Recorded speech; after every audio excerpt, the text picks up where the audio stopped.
So in this video, we're going to talk about what attracting an avoidant partner says about you.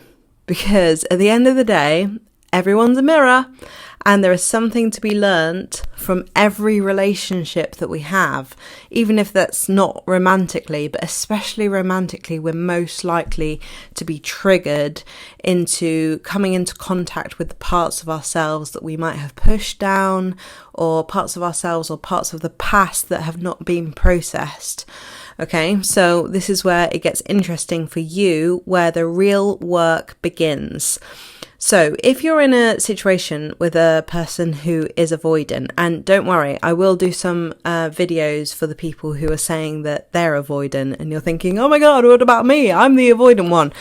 Don't worry. And the fact that you can acknowledge that is amazing, and so much more than so many of the avoidants out there who are completely like, la, la, la, la, la, the world's the problem and you're the problem, goodbye, which is really hard to be on the receiving end of. So thank you, at least, if you're acknowledging that you are avoidant, for acknowledging that, because that's a step in the right direction. So when we're in the situation where we are maybe the anxious one, or the one who is just so frustrated, or maybe you're looking at the avoidant and thinking, oh my God, you're so wounded, and if only I could get you to see this about yourself. And what happens is that all of the attention goes on them. All of the attention goes on healing them. If they could only see this within themselves, then I would feel safe. So there's a real motive to get the avoidant to change, because you're wanting to get something out of them. And this goes way back to childhood, probably where your needs and feelings were not seen, not validated, and not met. And so this pattern is showing up again. And it takes something, it really takes something in this situation for you to actually put yourself first. And this is where the work is. And I'm not saying that this avoidant situation with this person is completely futile, because, oh my God, I've lived through many transformations, in my own relationship. And I know that, and I've seen it so many times, where the most avoidant person on earth can have an awakening, can realize that things need to change within them. But in every single case, it has been inspired by someone who was highly attached and highly anxious to this avoidant person, highly anxious with this avoidant person, where that person said, I'm not doing that anymore, I've had enough, and actually really put themselves first and stopped chasing, acting proactively to try to get this person to change, and really face the deep fear of losing this person. Because on some level, what this person is showing you is, firstly, there's an attachment, which is talking about your attachment wounding from the past, which is probably coming up for you to feel and process those pains, which you can do with a coach, with a therapist, with someone that you trust, just someone that you can experience, go through the process of reconnecting and acknowledging these parts, rather than trying to avoid them completely by getting the other person to change.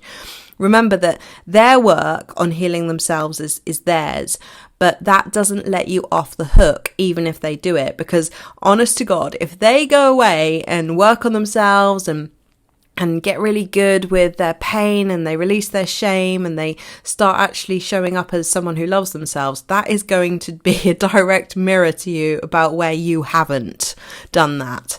Okay, so it's so important that while you're wanting this person to come into connection with themselves, that you actually do the work too.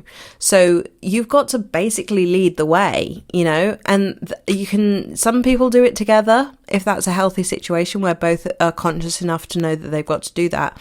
But sometimes it's healthier to do it apart, where you're not completely re-triggering each other, because it's like a figure eight. The anxious person impacts the avoidant, and the avoidant feels triggered because they then feel overwhelmed and controlled, and then they pull away, and then that triggers the anxious person, and you just go round in circles, and the anxious person then pushes more, and then the avoidant person goes, oh no, I can't handle this. And it's a constant figure eight of like re-traumatizing each other over and over and over again until one person goes, whoa, I'm not going to do this anymore. I'm actually going to work on myself, and I'm going to really address why I feel the need to chase you, why I feel the need to make you different, why I'm looking at someone so completely unable to give me what I need. Why am I doing that?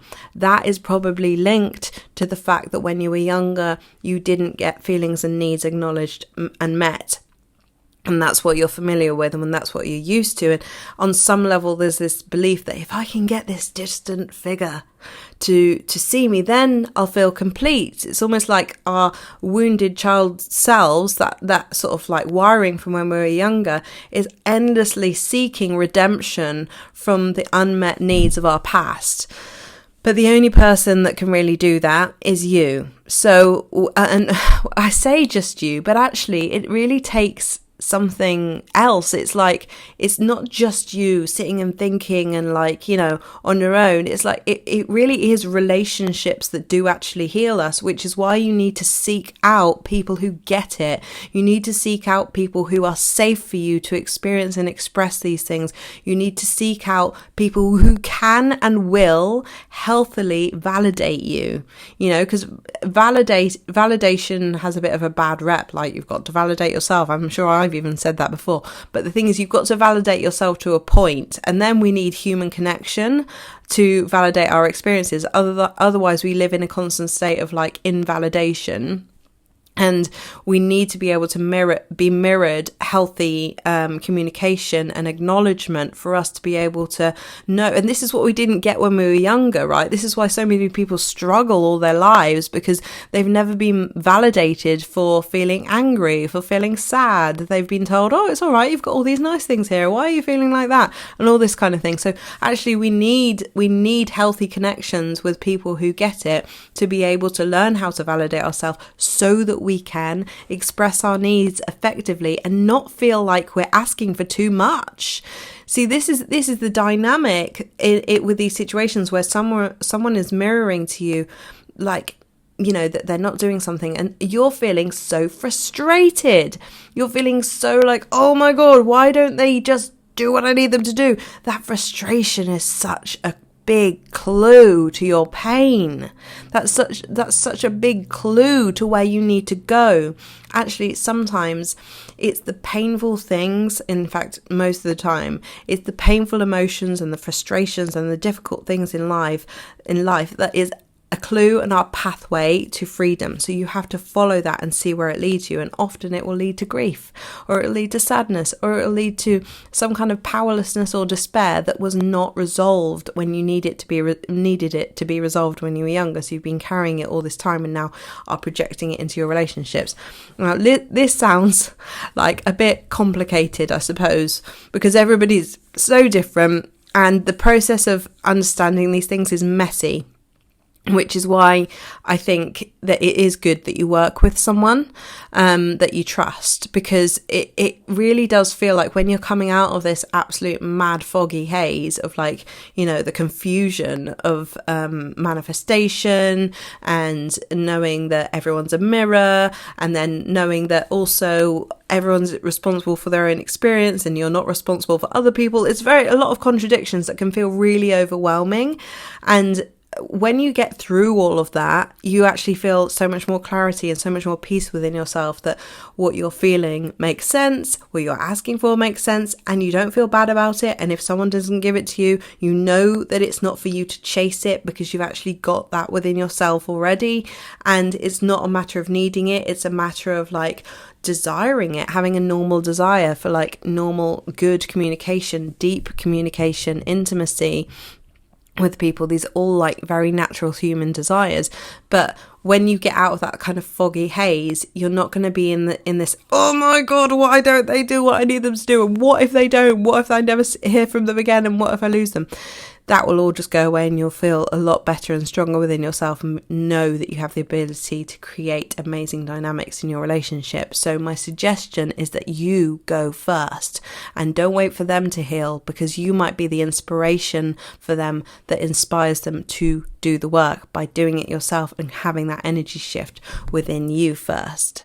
I've definitely had the experience of being so frustrated and so unhappy and so longing for my needs to be met by a specific person and my partner, and just feeling like absolutely powerless, and even fell into some kind of depression about it because it was so frustrating. And it was only in a therapy session where my therapist or my coach, I can't remember, said to me, "You're expecting him to do all these things, but are you doing it yourself?" And I was like, no, and I don't even know what that means, and I don't know what to do. And it was honestly only when I really started actually honouring that what I was asking for was perfectly normal and that it wasn't too much, and really addressing the fact that I'd never really done that before. I'd never really owned and honoured what I needed, and that I'd been going around in circles trying to get someone else to validate that, like in a relationship, instead of just knowing it and facing the disappointment, which is what I experienced in childhood, that person wasn't there. So I got to a place where I was like, I might just have to accept that this person is not there. They're not ready, and that is disappointing, but it doesn't invalidate the fact that I have needs. Just like as a child, it's disappointing when your father figure goes away. It's disappointing when someone doesn't validate your emotions or doesn't see them, and you don't even know that you need that as a child. But it doesn't invalidate the fact that I needed those things and that I was sad and disappointed, right? But no one could tell me that when I was younger, and no one did tell me that. And I spent my whole life struggling with how to acknowledge that pain within myself. And only in the last year or so have I started to see, oh yeah, like what I'm feeling makes sense, and it's completely reasonable of me to want these things. And when someone's not doing that, it says nothing about me, and it says nothing about my needs being too much or me being needy, and it says more about my unwillingness to accept that disappointment, but also more, it also says something about them and where they're at. Like, it was not my fault, for example, that my dad left. It's not my fault that my parents broke up, but as a child, I probably thought it was. And so I carried that into all of my relationships, which led me to many frustrating situations with avoidance, where I was trying to prove my worth and everything like this. There's lots of different avenues and beliefs that can come in this situation with an avoidant person, but it's really important that you do the self-reflective work so that you can honour yourself and really get to know yourself, so that you can actually be the one to break the pattern in the relationship. Because like I say, if they do it and you don't, you're still in the same situation. You still got to do it anyway, so you might as well go first and inspire the change. So I hope you found this video useful. If you'd like some support, some one-to-one coaching, I've got lots of different options on my website, and I've also got group coaching available as well. If you'd like to join any of my groups, you can find out all the information on my website, and I'll see you in the next video. Bye.